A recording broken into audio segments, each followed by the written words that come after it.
सोमवार को DAV inter college Balrampur में प्रबंधक संजय तिवारी एवं शिक्षक अशोक तिवारी के बीच में विवाद हो गया, जिसको लेकर स्थानीय विद्यार्थियों और एबीवीपी के कार्यकर्ताओं ने हंगामा कर दिया।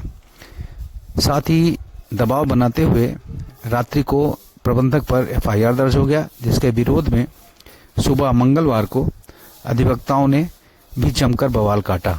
अधिवक्ताओं का कहना था कि संजय तिवारी अधिवक्ता पर बिना उनका पक्ष जाने मुकदमा दर्ज करना गलत है, तत्काल इसको हटाया। बीच के एक वरिष्ठ अधिवक्ता और हमारे जिला बार के पूर्व जो है महामंत्री श्री संजय तिवारी जी, जो डीएवी स्कूल के डीएवी इंटर कॉलेज के प्रबंधक भी हैं, उनके विरुद्ध कुछ अराजक तत्वों ने और एक इनके यहाँ क्या नाम है उनका मास्टर का अशोक तिवारी, जो बच्चों को पढ़ा भी नहीं रहा है और वो हमेशा अनुशासनहीनता का कार्य करता है, उसके विरुद्ध इन्होंने कार्रवाई दी और परसों उसको एक नोटिस दिया।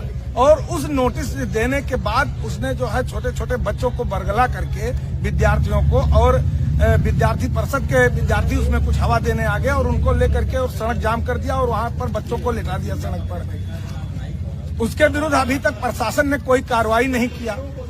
उसके बावजूद प्रबंधक के विरुद्ध एक एफआईआर दर्ज कर दिया गया, बिना इनसे पूछे, बिना कि यहाँ क्या कार्रवाई हुई क्या नहीं। इनको उसने गाली भी दिया था और मारपीट करने पर भी हमारा था। कुछ दिन पहले हम लोग इसी के संबंध में डीएम साहब से मुलाकात किए थे, तो इन्होंने उस मास्टर का जो है बर्खास्तगी करके और भेज दिया था ऊपर अपने अधिकारियों को। अभी तक ना वो डिसअप्रूव हुआ ना अप्रूव हुआ है। डीएम तनख्वाह वेतन रोक दिया था। वेतन को डीएम साहब ने कहा कि आप जारी कर दीजिए, आप बड़ा दिल दिखाइए।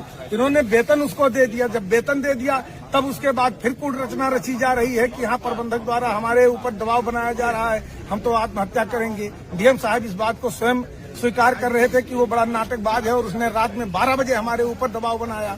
तो उसका जो कृत्य है वो हमेशा बच्चों को उकसा रहा है और कल बच्चों के भविष्य के साथ खिलवाड़ कर रहा है और जो है उसके ऊपर संज्ञान प्रशासन द्वारा अभी तक लिया नहीं गया। और इनके जो हमारे अधिवक्ता हैं, जो डीएवी स्कूल के प्रबंधक हैं, इनके विरुद्ध एफआईआर दर्ज करा दिया गया है।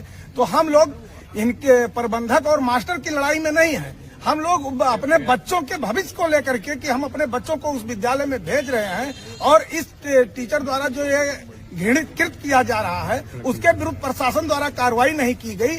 हम लोग उसके उसमें है कि हाँ एबीपी वाले उसमें कैसे आ गए, अराजक तत्व कैसे आ गए और उल्टा जो है एफआईआर उसके ऊपर दर्ज होने के बजाय प्रबंधक के विरुद्ध दर्ज हो गया। तो हम अपने बच्चों के भविष्य को लेकर उसको सुरक्षित रखने के लिए अब हम सड़क पर उतर आए हैं और मांग कर रहे हैं प्रशासन से कि ऐसे सभी वहाँ जो टीचर जो पढ़ाने नहीं जाते हैं और जिनके विरुद्ध जो है कार्रवाई अनुशासनात्मक हो रही है और उनके विरुद्ध अगर प्रशासन कार्रवाई नहीं करता है तो हम लोग अभी तो आज ज्ञापन दिए हैं और अगर उनका एफआईआर उसके विरुद्ध नहीं लिखा गया, उनके ऊपर कार्रवाई नहीं की गई तो हम लोग अब सड़क पर उतरेंगे, क्योंकि हमारे बच्चों का भविष्य है। हम अपने बच्चों को वहाँ पढ़ाई के लिए भेज रहे हैं। आज उसने इस तरीके से कृत्य किया, कल हमारे बच्चों के साथ कोई दुर्घटना हो जाएगी, उसके इस कृत्य से उसकी जिम्मेदार कौन होगी? अगर प्रशासन ऐसी कार्रवाई नहीं कर रहा है तो आने वाले दिनों में फिर हम लोग चक्का जाम भी कर सकते हैं और हम लोग आगे बड़ी लड़ाई लड़ सकते हैं। हम अपने बच्चों का ही सुरक्षित रखेंगे।